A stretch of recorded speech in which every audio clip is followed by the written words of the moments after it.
আসতে পারতাম। আমাদের দাঁড়িয়ে আছে অর্জুনদা। কি বলে এটাকে? তখন ওই তীর মেরে জলটা বার করেছিল এই লিফটটা। রোজকার ব্যস্ত জীবনে আপনারও কি একঘেয়ে লাগছে? চলুন আমার সাথে একটু পাহাড়, নদী, জঙ্গল, ঝর্ণা ঘুরে আসবেন। কোথায় যাবেন ঘুরতে? আরে সেটা নিয়েই তো আজকের গল্প। Good morning Purulia. আমরা এখন আছি পুরুলিয়াতে। সরি, আছি বললে ভুল হবে, দুদিন আগেই এসেছি আর এটা আমাদের পুরুলিয়ায় অন্তিম দিন। সকাল সকাল হাতে একখানা ফুল নিয়ে ঘুরে বেড়াচ্ছি।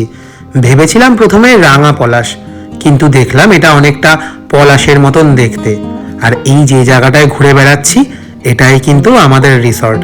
আমাদের রিসর্টটা কিন্তু ভীষণ সুন্দর, পরিষ্কার পরিচ্ছন্ন, সাজানো গোছানো, একদম সবুজে মোড়া একটা রিসর্ট। দুদিন ধরে এত দৌড়ে বেরিয়েছি যে এত সুন্দর রিসর্টটা কিন্তু ভালোভাবে ঘুরে বেড়ানোই হয়নি। তাই আজ সকালে ঠিক করেছি রিসর্টটা একবার ঘুরে ঘুরে দেখব। ঘুরতে বেরিয়ে দেখি যে এত বড় রিসর্ট বাইরে থেকে বোঝাই যাচ্ছে না। এত সুন্দর বসার জায়গা, এত সুন্দর বাগান, ক্ষেত, সবুজ গাছপালা, সমস্ত কিছু দিয়ে তৈরি রিসর্টটা। আর এই জায়গাটা বসে আমরা এবার সবাই মিলে চা খেতে খেতে আড্ডা দেব। আর আমার একটা মস্ত ভুল হয়ে গেছে, দুদিন ধরে ঘুরছি, কারোর সঙ্গে পরিচয় করানোই হয়নি। এই যে আমার বাদিকে বসে আছে এটা হলো জাকির, জাকিরের পাশে রাহুল, তার পাশে সাদা শার্টে জন, তার পাশে ইমরান, পিঙ্ক শার্টে শুভদা, তার পাশে টুপি পরে অপু, আর ওই যে দূরে যে ভদ্রলোক বসে আছেন ওনার নাম মিশরেন্দু বাবু। তো আমরা কিন্তু এই অসমবয়সী 8 জন মানুষ মিলেই ঘুরতে গিয়েছিলাম এবং দুর্দান্ত মজা করেছিলাম। আর চা খাওয়ার পর বেরিয়ে পড়লাম একটু মর্নিং ওয়াক করতে, যেটা আমরা আগের দিনও করেছিলাম। রিসর্ট থেকে বেরিয়েই একটি এটিএম আছে, সেখান থেকে একটু এগিয়ে গিয়েই আমরা এবার খেজুরের রস খেয়ে নেব। আর এই দাদার কাছ থেকে কিন্তু আমরা আগের দিনও খেজুরের রস খেয়েছিলাম।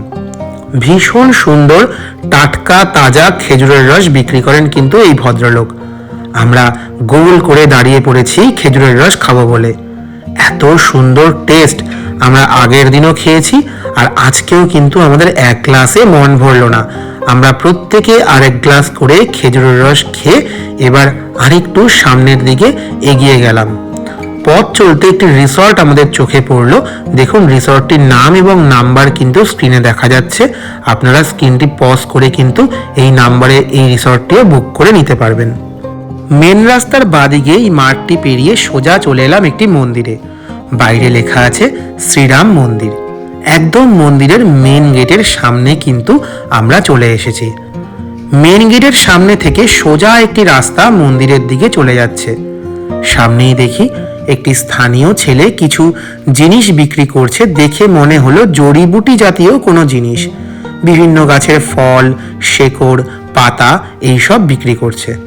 যাই হোক, ছেলেটির সঙ্গে একটু কথাবার্তা বলে আবার আমরা মন্দিরের দিকে এগিয়ে গেলাম। এই রাস্তাটি ধরে সোজা চলে গেলাম মন্দিরের দিকে। ভীষণ সুন্দর এবং পরিচ্ছন্ন এই মন্দির অঞ্চলটি। কথা বলতে বলতে মন্দিরের ভেতরেও কিন্তু আমরা পৌঁছে গেলাম। চলুন মন্দিরের ভেতর পর্যন্ত যখন পৌঁছে গেছি তখন ভেতরে কি মূর্তি আছে একবার দেখে আসি। দেখেছেন ভেতরে কি সুন্দর একটা রাম, সীতা এবং লক্ষ্মণের মূর্তি, এবং প্রভুর শ্রীচরণে একটি ছোট্ট বজরংবলীর মূর্তিও কিন্তু রয়েছে।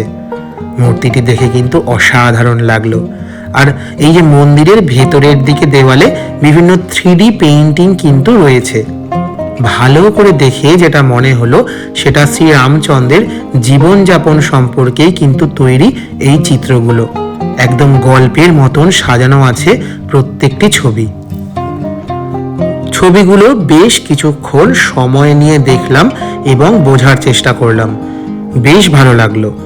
মন্দির থেকে বেরিয়েই আমরা আবার একটি মেঠো পথ ধরলাম। এই মেঠো পথ ধরে আমরা এসে পৌঁছলাম একটি গ্রামের মধ্যে। গ্রামের বাড়িগুলো দেখেছেন কি সুন্দর, গবাদি পশু এবং বাড়িগুলো দেখে কিন্তু একদম অন্যরকম লাগছিল। আচ্ছা, আপনাদের মনে তো একটা প্রশ্ন জাগতেই পারে যে আমরা তো এখানে ঘুরতে গেছি এবং এখানকার স্থানীয় নই, তাহলে এত কিছু চিনলাম কিভাবে? এই সমস্ত কিছু কিন্তু সম্ভব হয়েছে আমাদের প্রত্যেক দিনের সারথি অর্জুনদার জন্য। আমরা অর্জুনদার গাড়িটি কিন্তু বুক করেছিলাম, এবং অর্জুনদা যে শুধু আমাদের গাড়িতে করে ঘোরাচ্ছে তাই নয়, নিজে দায়িত্ব করে প্রত্যেক দিন সকালে মর্নিং ওয়াক করতে নিয়ে যাচ্ছে, টাটকা তাজা খেজুরের রসের সন্ধান দিচ্ছে, এবং এরকম স্থানীয় জিনিসগুলো যেগুলো গ্রামের আশেপাশে রয়েছে সেগুলো ঘুরিয়ে ফিরিয়ে আমাদের দেখাচ্ছে। আর আমাদেরও কিন্তু সকাল সকাল এরকম মর্নিং ওয়াক করতে করতে অজানা অচেনা জিনিসকে দেখতে বেশ ভালোই লাগছে। এই গ্রামের বাড়িগুলো দেখেছেন, একদম রাঙামাটি অঞ্চলের বাড়ি কিন্তু এগুলো। পুরো লাল মাটির রাস্তা ধরে আমরা এবার সামনের দিকে এগিয়ে চলেছি।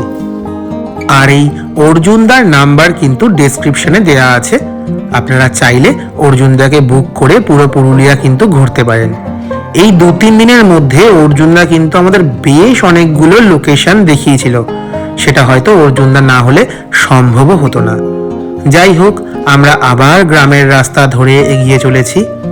আমার একদিকে কি সুন্দর হলুদ সর্ষে ক্ষেত, আর গ্রামের এই রাঙা মাটির পথ ধরে আমরা একটু একটু করে এগিয়ে চলেছি সামনের দিকে। পথ চলতেই দেখলাম একটি আম গাছ মাথা উঁচু করে দাঁড়িয়ে আছে। আর এদের দেখছেন, এরা কিন্তু ঘুরতে এসছে টেন্ট নিয়ে। দেখে মনে হলো রাতটা এই টেন্টেই কাটিয়েছে। সামনে এগোতেই এই পুকুরটা চোখে পড়ল। আর আমরা কিন্তু এবার অন্য একটি আকর্ষণীয় জায়গার একদম সামনে চলে এসেছি। দেখবেন নাকি কোথায় এসেছি? জায়গাটি হলো বুড়বুড়ি সীতাকুণ্ড। তার একদম সামনে চলে এসেছি। আর এই যে পথটি সোজা যাচ্ছে, এই পথটি ধরে গেলেই আপনি পেয়ে যাবেন। ছিলেন তখন 14 বছর তো বনবাস, হ্যাঁ, 2.5 দিনের জন্য এখানে ছিলেন অযোধ্যা। এই যে গড়ধাম, আচ্ছা এই দেবীটাতে হনুমান মন্দির আছে। আচ্ছা, সীতা দেবীর জল পিপাসা পেয়েছিল। পিপাসা যখন প্রচন্ড লেগেছে, তখন রামচন্দ্রকে বলে, প্রভু আমার জল পিপাসা লেগেছে, জল একটু ব্যবস্থা করে দাও, জল একটু এনে দাও। জল পাবে কোথায়? জলের তো সংকট। তখন ওই তীর মেরে জলটা বার করেছিল। এই লিস্টটা ওটাকে সীতাকুণ্ড বলা হয়। আচ্ছা, অসংখ্য ধন্যবাদ আপনাকে। আপনারা কি বুঝতে পারলেন গল্পটা? চলুন আমি আর একবার আপনাদের গল্পটা বুঝিয়ে বলছি। আসল ঘটনাটা হলো এই যে শ্রীরামচন্দ্র তার 14 বছরের বনবাসের সময় এই স্থানটিতে 2.5 দিনের জন্য ছিলেন। সেই সময় সীতা মায়ের প্রচণ্ড জল পিপাসা পেয়েছিল। তিনি রামচন্দ্রকে বললেন একটু জলের ব্যবস্থা করতে, কিন্তু আশেপাশে কোথাও কোনো জলাশয় সেই সময় কিন্তু ছিল না। শ্রীরামচন্দ্র তখন তার তীর নিক্ষেপ করে এই স্থানে একটি জলাশয়ের সৃষ্টি করলেন। আর সেই জলাশয় থেকে তখন সীতা মা জল খেয়ে তার পিপাসা মেটালেন। আর সেই সময় থেকে এই জলাশয়টির নাম হচ্ছে সীতাকুণ্ড। এই দেখুন, এইটি হচ্ছে সীতাকুণ্ড। আর যে স্থানটি থেকে বুড়বুড়ি কেটে জল উঠছে, সেই স্থানেই কিন্তু শ্রীরামচন্দ্রের তীরটি নিক্ষেপিত হয়েছিল। বেশ কয়েকটি অবাক করা বিষয় কিন্তু এই সীতাকুণ্ড জুড়ে রয়েছে। প্রথমত, এই জলাশয়ের জল কিন্তু কখনোই শুকোয় না। দ্বিতীয়ত, এই যে বুড়বুড়িটি দেখতে পাচ্ছেন, এটি দিন রাত্রি 24 ঘন্টা এভাবেই বুড়বুড়ি কাটছে। তৃতীয়ত, এই জলাশয়ের জল শীতকালেও বেশ গরম থাকে। চতুর্থত, বুড়বুড়ি কাটার পরেও কিন্তু এই জলাশয়ের জল বেশ পরিচ্ছন্ন। আর সামনেই দেখেছেন কি সুন্দর একটি ঝর্ণা। এই ঝর্ণা এবং সীতাকুণ্ড দেখে এবার আমরা সামনের দিকে এগিয়ে চলেছি। সামনে এগোতেই চোখে পড়লো জলাশয়ের মধ্যে এই রাঙা শালুক ফুলগুলো, দেখে কিন্তু বেশ ভালো লাগলো।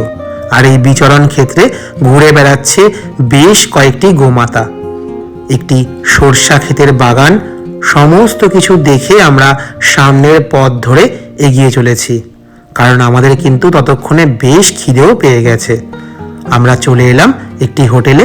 এই হোটেলটির খাবার বেশ রিজনেবল এবং পরিষ্কার পরিচ্ছন্ন। আমরা আগের দিন রাতেও কিন্তু এখানেই ডিনারটি সেরেছিলাম।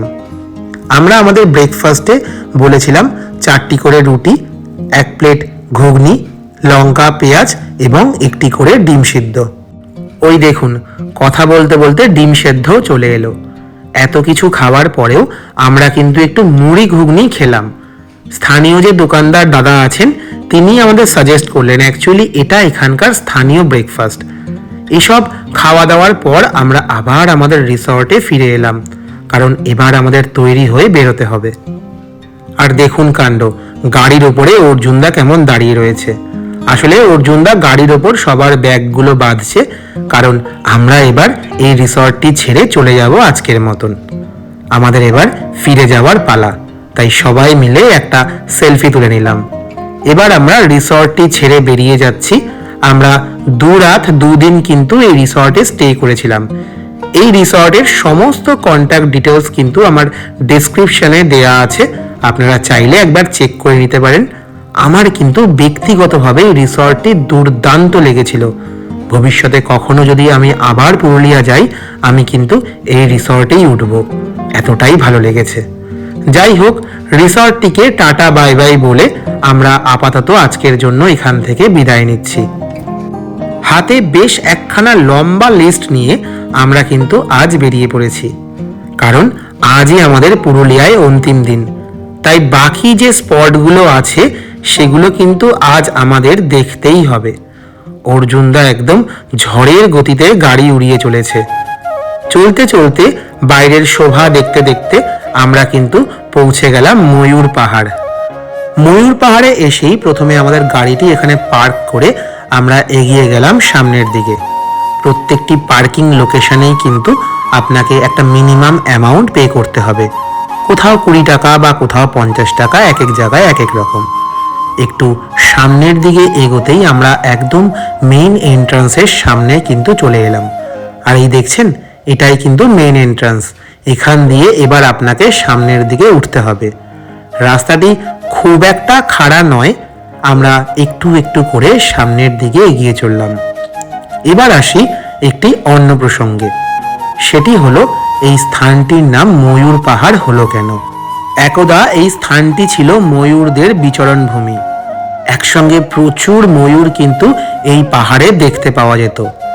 সেই থেকেই এই পাহাড়টির নাম হয়েছে ময়ূর পাহাড়। এখন যদি আপনার সৌভাগ্য সাথ দেয়, তাহলে আপনিও কিন্তু একটা দুটো ময়ূর এই ময়ূর পাহাড়ে দেখতে পাবেন। আমাদের সেরকম সৌভাগ্য ছিল না, তাই আমরা হয়তো দেখতে পাইনি। ময়ূর পাহাড়ে উঠে বাঁ দিকেই একটি রাস্তা কিন্তু চলে যাচ্ছে। এই যে সামনের সিঁড়ি দেখতে পাচ্ছেন, এই সিঁড়িটি ধরে আপনাকে উঠে যেতে হবে ওপরের দিকে। দেখবেন ওপরে উঠে পাহাড়টি তার সৌন্দর্যের ডালপালা নিয়ে আপনার জন্য কিন্তু অপেক্ষা করছে। এই সিঁড়িটি দিয়ে উঠলে পুরুলিয়া শহরের বেশ অনেকটা কিন্তু আপনি একসাথে দেখতে পাবেন। আমরাও কিন্তু এই সিঁড়িটি দিয়ে ওপরের দিকে উঠে গেলাম। এই পাহাড়টি দিয়ে ওপরে উঠেই চোখে পড়ল ছোট্ট একটি মন্দির এবং ভেতরে রয়েছে একটি বজরংবলীর মূর্তি। আর বাইরের শোভাটি দেখেছেন? প্রকৃতি যেন আপনাকে দেখার জন্য অধীর আগ্রহে অপেক্ষা করছে। তাহলে বলুন তো, আপনি যদি ওপরে না আসতেন তাহলে কি এই শোভাটি দেখতে পারতেন? সামনেই রয়েছে একটি ওয়াচ টাওয়ার। আমরা প্রত্যেকে মিলে সেই ওয়াচ টাওয়ার দিয়ে একদম উপরের দিকে উঠে গেলাম। আর উপরে উঠে দেখলাম যে উপরে না উঠলে কিন্তু অনেক কিছু মিস করে যেতাম। ওপর থেকে গোটা পুরুলিয়াটিকে একদম এক ফ্রেমে দেখা যাচ্ছে। ল্যান্ডস্কেপটি একবার দেখুন কেমন লাগছে। আমার কিন্তু এই ওয়াচ টাওয়ারে উঠে ওপর থেকে এই ভিউটা দুর্দান্ত লেগেছিল। আমরা প্রত্যেকেই এখানে উঠেছিলাম এই পুরুলিয়ার অন্যতম শোভাটিকে দেখব বলে। তাই আপনি এলেও কিন্তু এই ওয়াচ টাওয়ারে অবশ্যই উঠবেন।